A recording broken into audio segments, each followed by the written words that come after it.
যে আমার খুব ভালো বন্ধু, তার কাছে আমার নিজেকে এক্সপ্লেন করার প্রয়োজন পড়ে না। আমি জানি সে বোঝে আমি কোনটা কেন করছি, সে জানে।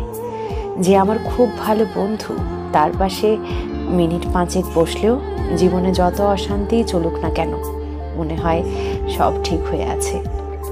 গায়ে লেগে থাকা জখমের দাগে কে যেন মলম ছুঁয়ে দেয়। যে আমার খুব ভালো বন্ধু, সে আমার ভুলেও আমার বন্ধুই থাকে। কান মুলে আমার ভুলটা বুঝিয়ে দিয়ে আবার পাশে পাশে হাঁটে, চলে যায় না। যে আমার খুব ভালো বন্ধু, তার কাছে আমার নিজেকে আড়াল করতে লাগে না। আমার অক্ষমতা, আমার দুর্বলতা, আমার বোকামো, আমার পাকামো, আমার ভয়, আমার পরাজয় সে সব জানে। আমি যেমন ঠিক তেমনভাবেই সে আমাকে চেনে এবং জাজ করে না, মেনে নেয়।